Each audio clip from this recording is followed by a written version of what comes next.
kill the beans.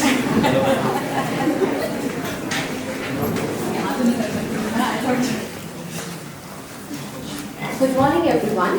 I, Nandita Puri, Assistant Professor, Fashion and Lifestyle Accessories Department, on behalf of NIFT Kangra, profoundly welcome our Honorable Chief Guest, Mr. J.J. Valaya, Director General NIFT, Ms. Tanu Kashyap IAS, Dean Academics NIFT, Professor Dr. Sudha Dhingra, Director Kangra, Professor Dr. Rahul Chandra, our Joint Director, Mr. Dinesh Kumar Ranga, our Campus Academic Coordinator, Mr. Saurabh Chaturvedi, Professor Dr. Vibhavri Kumar, Faculty NIFT Bangalore, faculties and students of NIFT Kangra, and last but not the least, all our online attendees who are connected with NIFT Kangra on this remarkable day. We are extremely delighted and honored to have world-renowned designer Mr. J.J. Valaya as a chief guest for the day. Mr. Valaya has entered India's fashion industry in 1989 as a student of the only NIFT those days. Alongside his brother, ex-army veteran T.J. Singh, founded his own label in 1992. Being a proud part of the pioneering Indian fashion designer, he has initiated modern India style revolution. He was a founding member of Fashion Design Council of India, FDCI, Board of Governors. Alongside a successful career in luxury, fashion and lifestyle, he has also indulged in and fostered on increasing love for visual art with his critically praised photography. In 2011, he began with fine art photography with Decoded Paradox, a portrait series that combined art, fashion and photography, followed by Soul in Space in 2013 and Lalari in 2019. He is also Swarovski's first official brand ambassador, a brand he still works with full passion.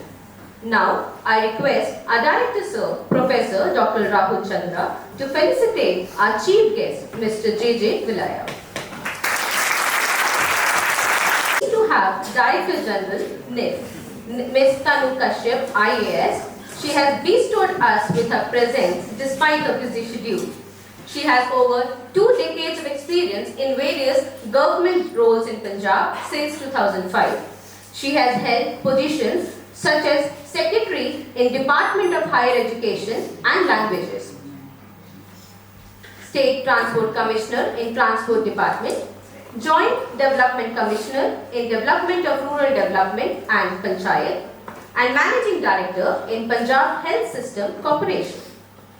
In addition, she has a Resident Commissioner of Punjab and covered 4 districts: Nawashahar, Hoshiarpur, Ropar and Mohali.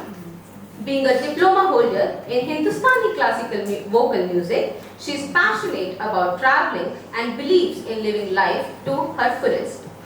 Now, I request our Joint Director Sir, Mr. Dinesh Kumar Ranga, to felicitate our DG Ma'am, Ms. Tanu Kashyap IAS. Thank you.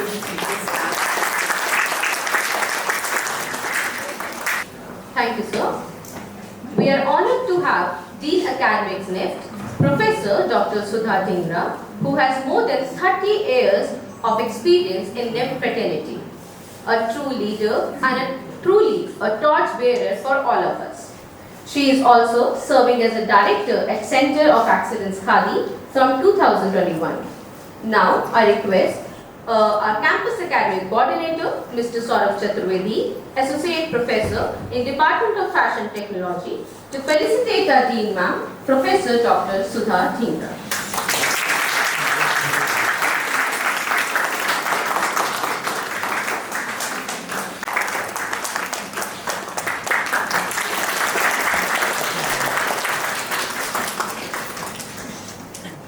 Thank you, sir. After viewing posters about Homecoming series, our audience might be curious to know what it is all about. Homecoming, a word that rushes so many emotions within us. It is not only a nostalgic moment, but a joyful and a grateful feeling too. NIFT is proud of its vast alumni base spread across the globe. Our alumni are the leaders of the fashion industry. Since the advent of NIFT, its vision has been to provide a world-class learning experience in fashion pertaining to design, technology and management.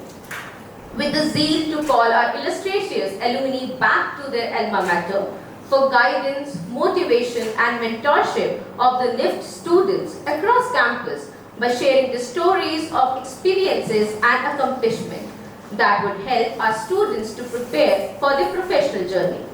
So, without any further ado, let's kickstart our most awaited series, that is Homecoming. And NIFT Kangra is truly honored to host its very first session moderated by Ms. Malshri Sinha, Assistant Professor, Master of Design Department. Ms. Sinha, who is a NIFT Delhi alumni and now part of NIFT Kangra family over a decade. She was earlier associated with Fashion Communication Department, but now leading Department of Master of Design as a course coordinator. I would like to invite Ms. Malshri Sinha on the dais and take a seat.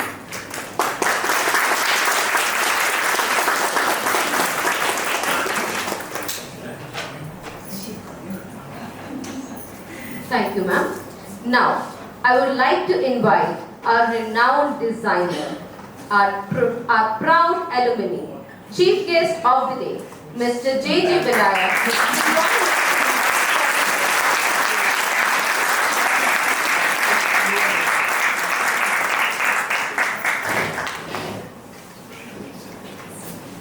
Thank you.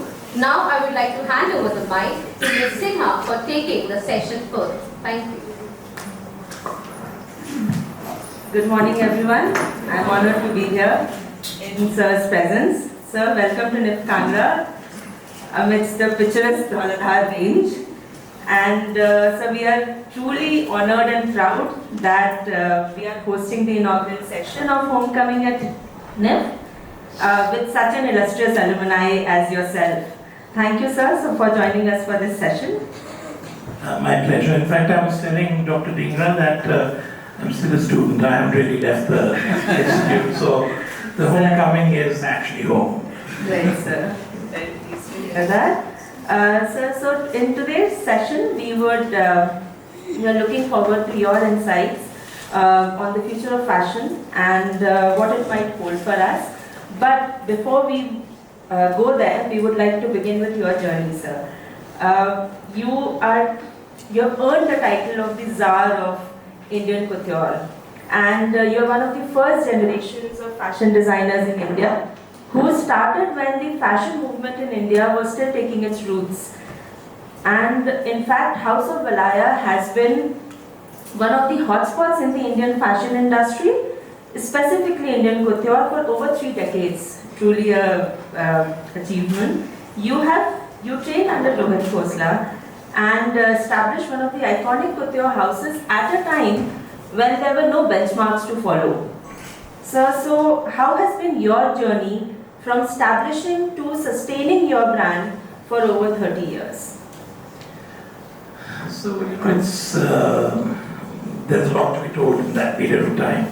But I think the most important thing which everybody here needs to hear is what is the difference between now and then, and how our journey was a little different from what they're going to go through. So we came into the industry at a time when there was no industry. So I think that's the biggest difference. And we had no stores selling fashion. We had no writers writing about fashion. We had no TV channels. We had only Doordarshan. We had no internet. Imagine a life without Instagram. We had no buyers. So people were not used to the idea of wearing clothes with people's names on them. The culture then was go to a fabric shop, pick up kapda kato, and go to a tailor and get it made. So to initiate a movement which didn't exist, I think was the most exciting part of this journey. And my entire, I created my brand literally during NIFT classes in periods that were free. So I used to sketch my logo, that what's it going to be when I actually launch my brand. How should it look, what are the colors, so all that actually happened. So I think the most important thing for all you guys is to start the dream the moment you join. That's the most important thing. With most people, what I'm observing today is the first consideration is always how much money is there going to be. And that changes the game. Because your first year should only be about passion. Forget about the money. That'll come. When you're passionate, you're going to do something phenomenal. Everything else follows. So, my journey, 34 years to be precise now. There are just too many episodes, but all I know is that I followed my dream. I'm still learning. You never stop learning. The day you think that, you've done it all, you've arrived, is the day your downfall starts. So all these things are very important in growing up. So, thank you, sir. I think that is definitely I'm sure there must have been a lot of challenges that you faced. And, sir, you graduated from NIFT when even NIFT was setting out on its journey to become one of the pioneering institutes of fashion in India. And so I think your thoughts on the evolution of NIFT and what place it has created and its contribution to the fashion and design landscape of India. Well, I don't know how many of you know, ma'am, how many graduates from NIFT every year? 3,500. 3,500. This is fashion, no? Now. Now. No, not fashion. All. Plus, if you add all the private institutes and all, we're talking about probably 10,000 graduates every year. At our time, 23 people graduated in the country. So please see what a difference, the different world we live in. 23 of us were the only fashion graduates in the entire country. And that's how different the scene was then and now. So I think NIFT was at its nascent stage. For me, it was my dream come true. I mean, I cannot tell you. Actually, I must tell you the story of my how I got into NIFT. So I was studying to be a chartered accountant. Very important to know. And I used to go to dirty banks and do audits. And I was like, oh, this certainly is not what I want to do. So I quit. I remember sending all my books for 246 rupees. Gave that money to my mother who thought I'd made my first earning, but different story. So I only told her one thing, look, I don't know what I want to do, but I do know what I don't want to do. And that clarity must be there from day one. And then NIFT happened. And I thought, this is it. And I was in Chandigarh. In those days, moving from Chandigarh to Delhi was like moving from Delhi to Manhattan. So that was kind of the thing.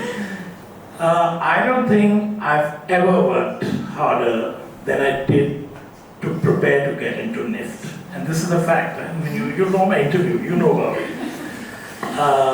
Months and months working on a portfolio, came for the interview, was absolutely, actually I was quite in awe for the Delhi kids, because they were the cool kids. And I came from Chandigarh, so small town.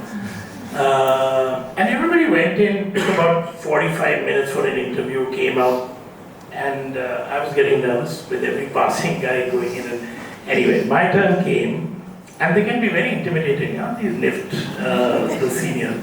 So they make a semicircle, they have a psychologist, a psychiatrist, and then senior people, and they put one chair in front, which you're supposed to sit, and you're looking at these 12 people. So I sit on the chair, and Harmeet Bajaj was there in that interview, and she asked, did you do this portfolio? One question. I said, yes.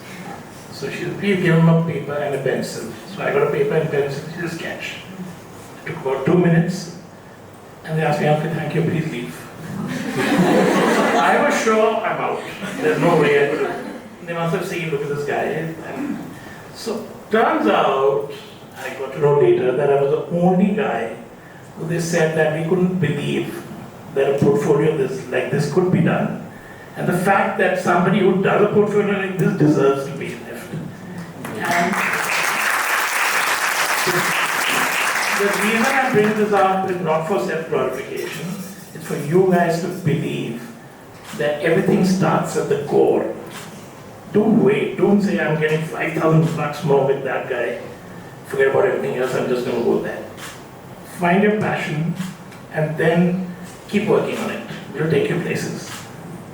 Thank you so much, sir. I'm sure that was, for the students who are joining now, that was quite a story. And so 23 graduates across India.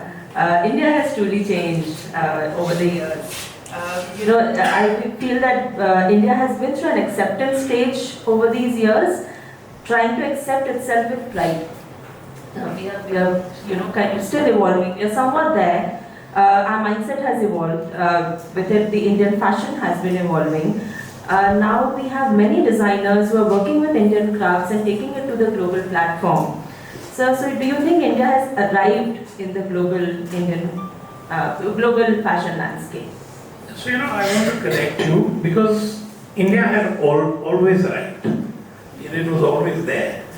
And unfortunately or fortunately, a non-Indian designer, if he ever came into India, got inspired, he would create a line which would be absolutely mind-blowing. So it just had to be looked at differently. And I think that's what changes. Everything I cannot tell you how fortunate we are to be born in this country. There is no country like this. And you go left to right, north, south, east, west. We are a land of maximalism. If you look around you, try anything, look at our foods, the amount of spices, flavors, festivals, earlier architecture. Everything was detailed. We unfortunately also get affected by Western influences and therefore try to do a lot which we feel, for some strange reason, I think the British left us, but we still have this hangover that we need to prove to the West that we are relevant to be accepted, which is completely false. Okay? India is going to be the future of the world for at least the next 20 years. And this is what you guys need to believe in. So when you think that I'm going to make those fancy gowns and nice dresses, think again. Very good. All the best to you. But that's great for fashion editors and photo shoots. But there is so much in this country to extract from, and there's so many to give it to, that you don't need to look outside. So I think that in itself is something that's happening. Right, sir. So over the years, I think being a couture yourself, the question is best answered by you. How has the idea of luxury evolved? Because even in India, if we look at the Maharajas, luxury had always been an integral part of Indian tradition. And but how has that idea evolved over the years? And you are known for contemporizing the traditional. And so how has that been your inspiration? I've always believed that, as far as I'm concerned, that I want my brand to endure. I don't want it to be here today, gone tomorrow. And brands outlive their founders. They become huge as they go along. And one of the reasons for that, and this holds true to luxury especially, is that whatever you create must have a quality of timelessness. So today, I have young girls coming with their mothers, whose clothes we had done 30 years back, and then the daughters discovered them, and they want them altered to their size. It's the greatest example of sustainability. If something can last that long, and then multiple generations accepting it. So it's a very different feeling, very difficult to express. I think slowly and steadily anyway for the planet we should kind of try and shun fast fashion as much as we can, because it's anyway not good. And B, then you're crazily chasing trends which are here today, gone tomorrow. So to keep the magic alive, you've got to keep a degree of timelessness and then throw in like a sprinkling of trend to make it interesting. But then that endures. You wear those clothes again and again and you feel good about it. So India is the original luxury market, if you look at it. Between the Cartiers and the Louis Vuittons and Rolls Royces and everything, we're servicing all the Maharajas much before the West got a semblance of what luxury was.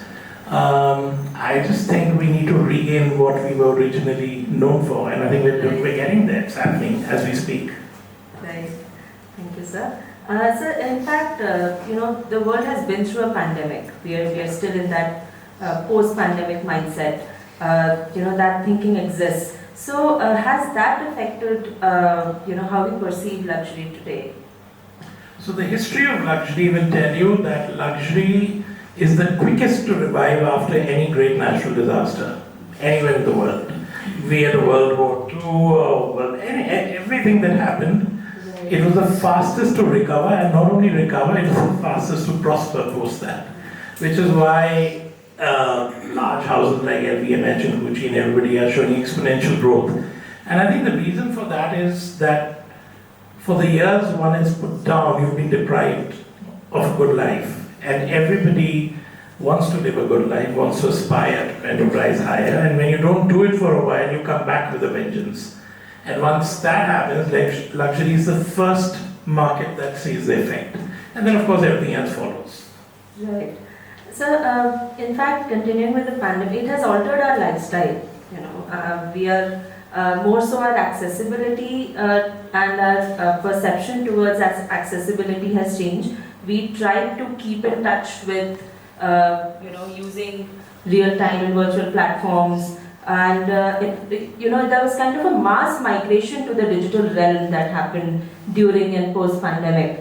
And in fact, you were part of the first ever digital India Couture Week and the first ever virtual show in India. And so how was that experience? And what were the changes in the creative process and the challenges that you faced when you were working on that format? So the good part about designers is that we adapt very easily. And in fact, we see challenges as opportunities. So when something mandates that something that we've been doing for years be done differently, it's quite exciting. Because you have to do something else and yet make a mark and yet make it look fabulous. So I think that whole concept was lovely to really put together something which literally the whole world could see, and not only 500 people. Having said that, I think technology today is it's a boon and a bane, and it's extremely important to find the right balance. And there I feel the world at large is kind of failing itself. There is nothing that can replace the experience when you savor all the senses, which means sight, sound, smell, everything. But we choose to sit with a glass box and think that we're getting it all. So that's not true. So I think that perfect balance is something we all need to work on, because there's luxury, for example. If you don't have that beautiful experience flagship store, you're never going to get a feel of what it's really all about. A screen can never show that. So yeah, it's great that it's connected the world, and like someone rightfully said, that your website, it means you have a store in every part of the world. But you can't alienate the experience of reality so much. It just has to be that delicate balance. Right. In fact, I think especially with couture, the touch and feel and the experience of being able to be in that moment, that becomes important. Absolutely. I mean, it's part of the deal. I mean, like a lot of people buy a lot of stuff, maybe less for the stuff, but more for the packaging. This is a common scenario.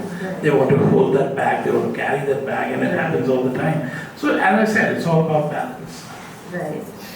Sir, so you have traveled quite a bit since childhood, and you have been exposed to different cultures across India, across the country and the globe, and you're known for your passion for photography also.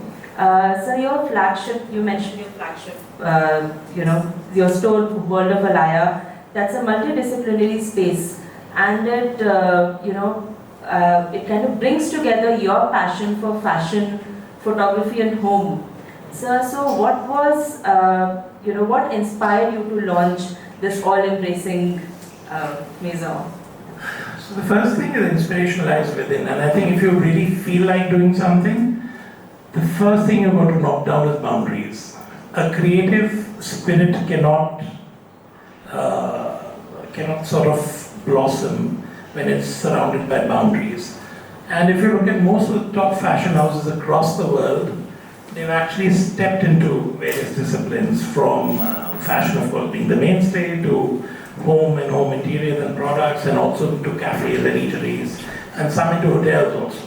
So it's just, we as designers possess a unique ability to create an identity which resonates with a large group of people. And then they connect themselves with the brand at a much lower, at a much deeper level. And then they want everything about that brand only. So you already have created your own market. You simply have to expand and make sure that you keep the ethos alive and reach out to more people. In the end, what I'd like to say again, it's all about passion. Don't do it because you want to make more money. Then it'll surely fail, for sure. But do it because you really want to. And when you want to do it, everything else falls into place. Right. Passion is important. Absolutely. Of course. So JJB Kapurthala also, your Bridge to Luxury line also is there, and that's an eco-conscious initiative because I was kind of reading about it, and you've used yarns derived from renewable wood sources. So your thoughts for the need for sustainable, eco-friendly and ethical fashion in today's scenario? So JJB Kapurthala is actually my fun child, and after 32 years of couture, I brought this line in, and oh my God, it's been such a surprise because it's just insanely, it's an absolute delight to work with and on, and the response we've seen from people across has been very encouraging. We're trying to make sustainability a part of that line. The complete line is not. But the debut collection, we worked with Tencel, which is an Austrian firm, and worked with their fabrics created out of wood, as you said. And this last show, which was literally, I think, a week back at Lakme, of the same brand, we worked with Arilan, which is a Reliance initiative, where they create yarn out of PET bottles, PET plastic bottles, and then they make fabric out of that. So we worked with that. So I think there's a lot of interesting things happening in that world, but it still has to kind of make its way into people's lives. But it will. I mean, today's generation is extremely, extremely conscious of the fact that sustainability is the need of the hour, and you need to kind of indulge in it. So I think in time to come, hopefully, maybe this entire brand will make it a sustainable brand. Oh, that's great. That's great, sir. Taking India to the global landscape, or in fact, even when we talked about luxury, our India's perception of luxury.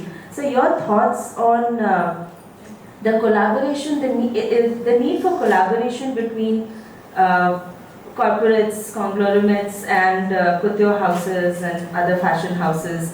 Could that be one of the ways to actually get, to evolve Indian fashion? So I'm personally a great believer on, in collaborations, because I think there's a certain magic that comes together. In fact, I don't know if most of them may have heard of Rajesh Pratap, he's another designer. So I've been telling him, look, you do great cuts, I do great embroideries, we should do a joint label together and create for one season, something magical and people haven't seen before. So we kind of keep talking about that, but someday it'll happen. But fashion's golden moment has arrived, because between the Birla Group and Reliance, there's major acquisitions happening in fashion, and I think we have the Indian LVMHs and Kering Group coming together in their own capacity. So I think with this, the game is totally going to change. There's a large exposure which is coming in both nationally and internationally. And I think the next 5 to 6 years are going to be very interesting to see what happens to Indian fashion. Okay. Looking forward to it. So we just talked about the role of NIFT, and we did talk about there are so many fashion institutes now. So what do you think the role of NIFT should be when we are talking about the next few years? That the role of NIFT in shaping the future of the Indian fashion industry. What do you think we should be looking at? I think you're already doing a brilliant job, and even I can't imagine me being where I am without NIFT happening in my life. I think the most important thing about NIFT is getting and understanding the technicalities of, if you're in the fashion, the technicalities of a simple garment. Because eventually in real life, you're going to be working with a lot of different kind of people. And one must know, understand a garment totally to be able to converse in that language with maybe a master or a tailor or anybody. Because it's something they need to know that you know what you're talking about to be able to respect you. And it's very important to have that beautiful relationship going. But by and large, I think, as I was just talking, NIFT is a large organization. Now we're talking 19 at last count. 19 campuses. And that means there's a lot of brilliant talent which is being churned out. So now I think the smart ones would know that understanding, a lot of people here, we always felt that. We felt that a lot of things being taught to us are not relevant.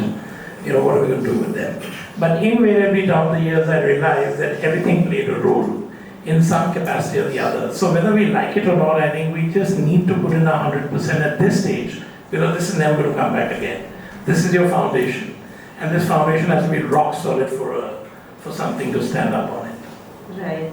So in fact, now we also have so many newer technologies that have come in that are kind of changing the way we have looked at design, the way we design now, the future generations of designers are going to design.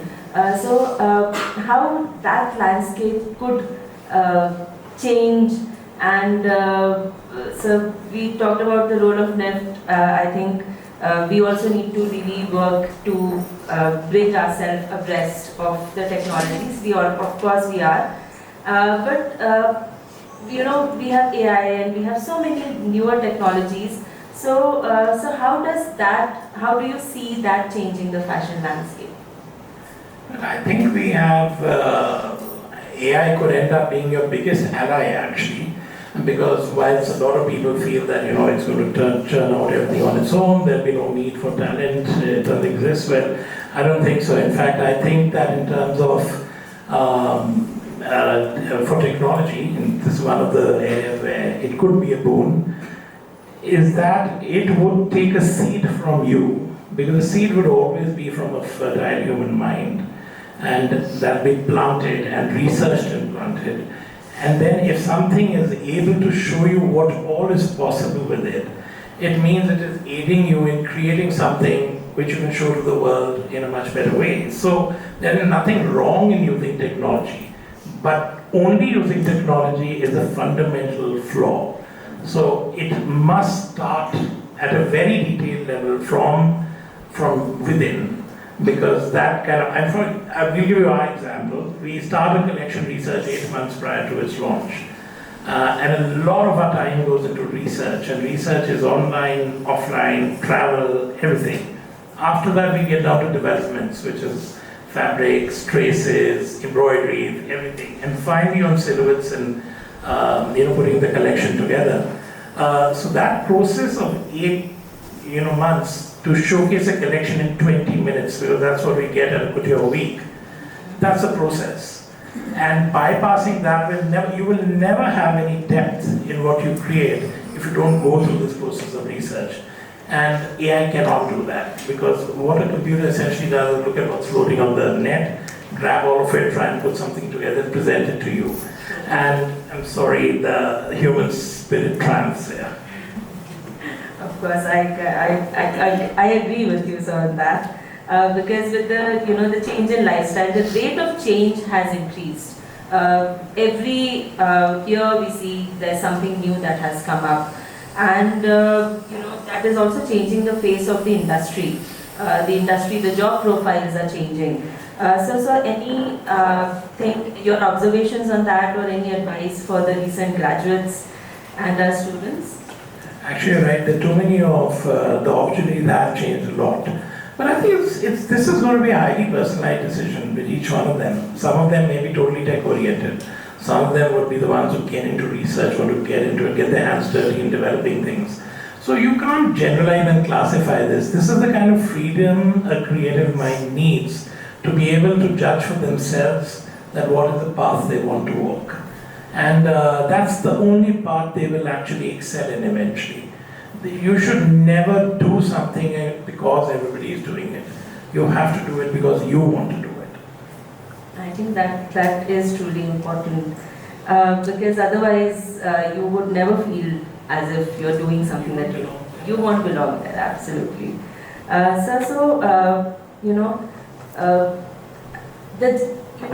The rate of change, the drastic lifestyle changes.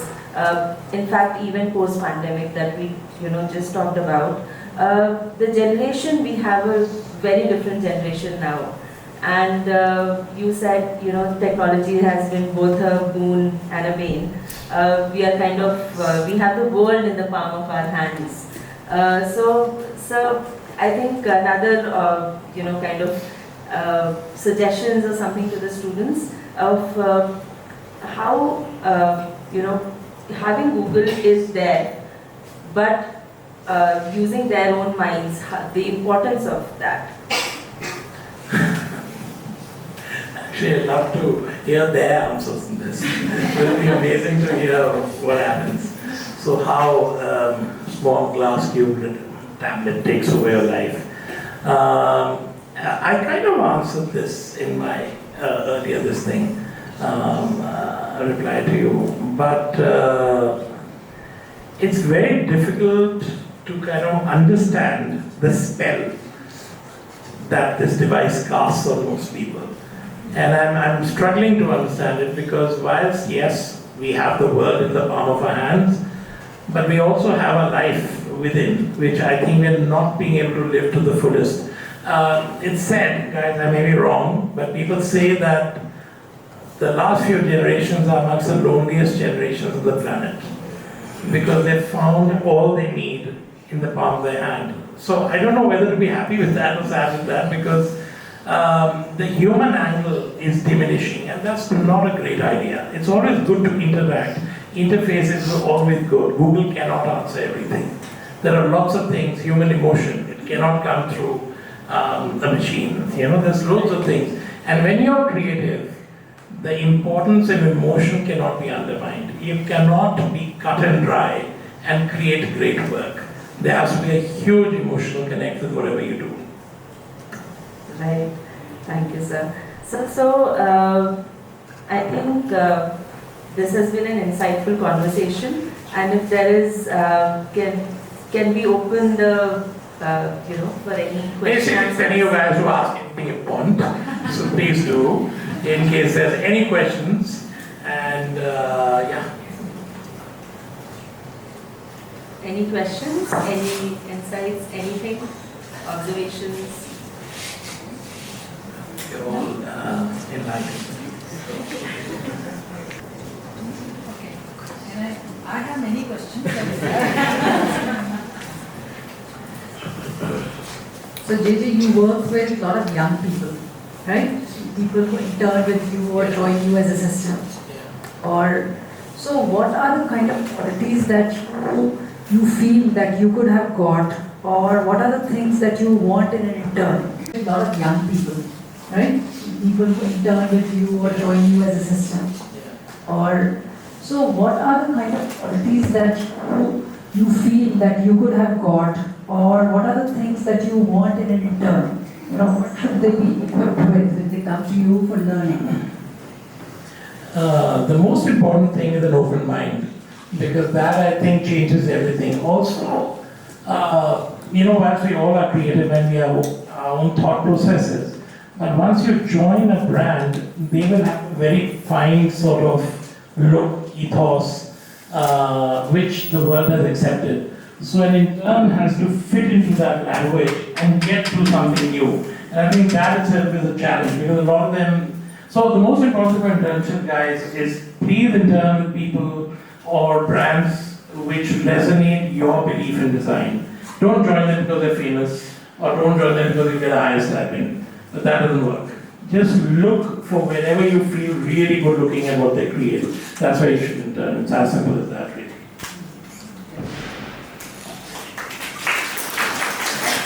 So, working in a creative field, it can get quite overwhelming sometimes because there are so many visually exciting things. So, how do you deal with a creative block? Actually, that's a great question. And I can only tell you from my learnings, till date, more than 3 decades down the line, I'm still learning the art of control. And that's perhaps one of the most difficult things to do, because you have so much in you and you feel you have to bring it all out at the same time. So one of the wisest things you can do ever, whether it's your design collection or graduation collection or any collection you work on, is make it all, look at it, feel really good, you've done something brilliant, then put it away. Revisit it 3 or 4 days later and you'll be editing half the stuff you did. And that's when you'll get your best collection. So it's not about the overwhelming happens because you just feel there's so much you don't know how to kind of put it together into one package. So I think this is very important, to give yourself space and time away from what you create and revisit it. Because that really kind of, editing is the most important part in any good. I'm higher, yes. Hi sir, so my question was that I read a lot of books, so there's this thing that I read once, that humans are the happiest when they create, when they put out something into the world. But at the same time, I feel like you always need some sort of an inspiration. So you work a lot with Indian cultures and Indian craft. I wanted to get a better insight on what is an Indian craft. I wanted to get a better insight on what your inspirations are, like what inspired you. A few days back I put a little quote on our feed, Instagram feed, and which I just mentioned that all the treasures lie in the past, and I am merely an explorer who just goes find them, then polishes them up, and makes them new and relevant for today. So I think it all emanates from what you really like. So maybe you're somebody who likes doing a lot of birds. So then birds be your strength, or flora, or fauna, or whatever. So I think the key is to understand what excites you the most in terms of a design language. And then you need to look at it as how you can do it your way. Because everything that you do has been done before. There is nothing new in the world, it's cyclic. But when it comes back in its second, third, fourth avatar, there's a newness to it. So to discover that, I think is the most exciting part of the journey. And that's what I do. There is not a single day, till date, that I don't feel super, super excited about getting into my studio and having that brainstorming session that happens every single day. And that kind of leads to excitement. And we're all age groups. They start from 20s and go all the way up. So there are assistant designers, senior designers, and then there's me. So that entire bank is incredible, but all of us breathe and eat this same language. And yet there's a freshness to it. So find what you really enjoy. Don't look left or right of who's getting inspired by what. Forget about it. What do you get excited by? And what's your spin going to be on it? I would like to mention, I was just reading about, you. And I came across your passion for photography, and I read that you make these memoirs of your travel and everything. So I think there's also an importance to capturing and documenting something that could act as a source of inspiration in the future sometime. So another question there. Yes. Oh, he wants to speak. Go on. Most of the times we're told like, okay, this is what you need to do. You should not do.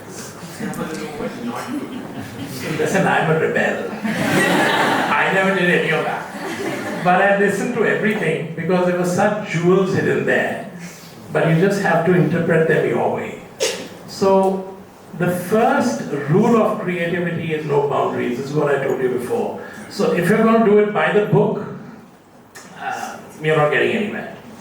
You've got to get out of your comfort zone. You've got to take those risks. You will stumble, you will fall, but you will grow up stronger. And at the end of it, you would have figured out what you're all about. So it's as simple as that.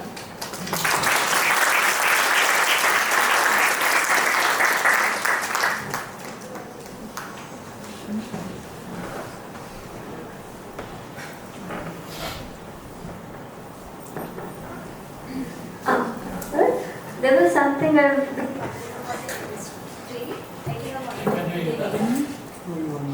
Hello? Yeah. Yeah.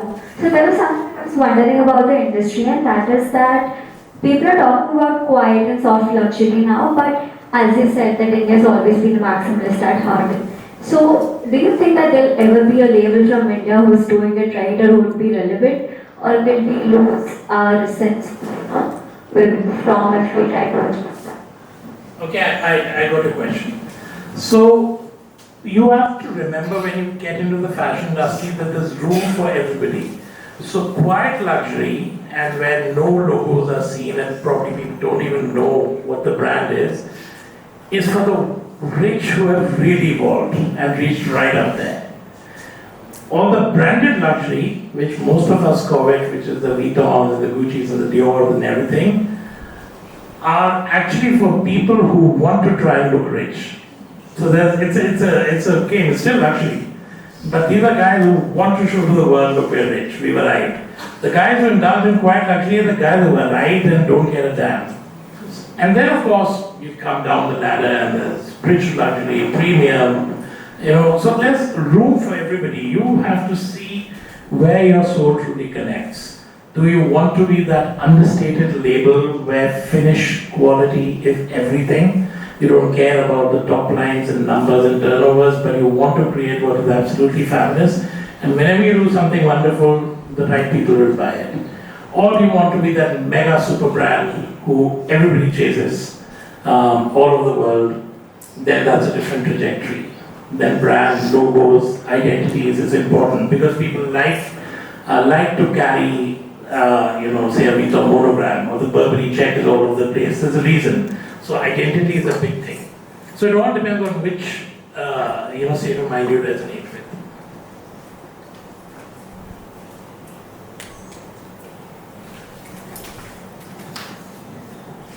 So I think if there are no more questions, thank you so much, sir, for your insightful insights.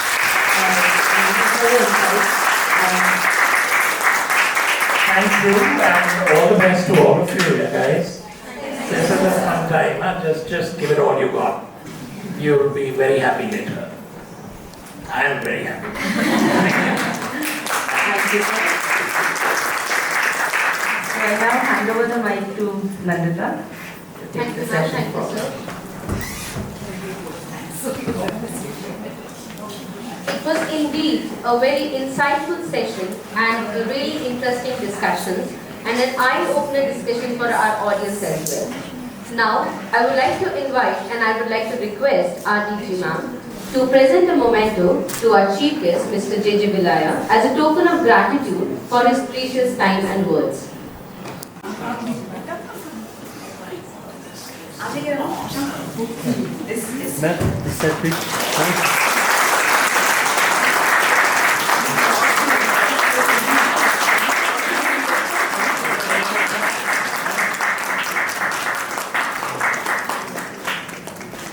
That's the other thing, guys. Have libraries at home. However much Google tells you, it's never enough. So just collect books. It's like the most incredible thing.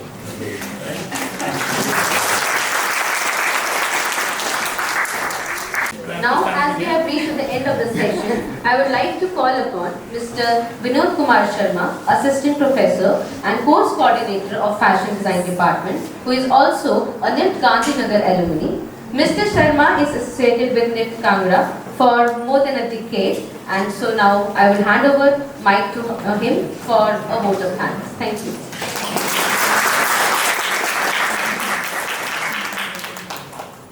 Ladies and gentlemen, on this propitious occasion, I address you with profound gratitude and a discernible sense of privilege. Our esteemed chief guest, Shri J.J. Valaya, Director General Srimati Tanu Kashyap IAS, and Dean Professor Dr. Sudha Dhingra have graced us with their presence. And their erudition and perspicacious insights have enhanced our assembly. Firstly, I extend my heartfelt thanks to our chief guest, Shri J.J. Valaya. Sir, your visionary work has transcended boundaries, weaving together tradition and modernity. Your creative flair has left an indelible mark on the world of couture, and your commitment to craftsmanship is an inspiration to us all. As we celebrate this momentous event, we acknowledge the wisdom you bring, not just as a designer, but as a cultural ambassador. In your address, you shared insights that resonate deeply with our aspirations. Your words have ignited our passion and fueled our determination to strive for excellence. We recognize the significance of your presence and we express our heartfelt appreciation for your valuable time and thoughtful reflections. Thank you, sir. Next, I express my sincere appreciation to our Director General, Srimati Tanu Kashyap IAS. Ma'am, you have assumed a role at NIFT very recently, and your leadership and vision have already begun to shape the future of our institution. As we embark on this exciting journey together, we look forward to the transformative impact that ma'am will bring to NIFT. Her illustrious career and her fresh perspective promise to elevate our institution to new heights. Thank you, ma'am, for leading us toward a brighter future. Lastly, a special mention goes to our Dean, Professor Dr. Sudha Dhingra, ma'am. Our dedication to shaping the future of aspiring designers is commendable. Her tireless effort in creating an environment that encourages learning, experimentation, and collaboration have left a permanent mark on our institution. Thank you, ma'am, for being a guiding light for all of us. In closing, I would like to express our collective gratitude to all three distinguished guests. Your presence here today has elevated this event, and we are honored to have shared this platform with you. May your wisdom continue to inspire generations to come. Thank you, ladies and gentlemen, for being part of this memorable day. Let us carry forward the spirit of creativity, innovation, and camaraderie that defines NIFT. Dhanyavad, namaskar.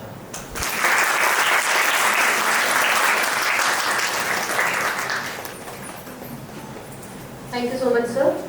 So by this, we have come to the end of the session. On behalf of NIFT Kangra, I am honored and giving my heartfelt gratitude for being joining this session. So thank you to all the dignitaries and all the students, faculty, staff, and all online attendees who have taken time for the session. Thank you so much. Good day.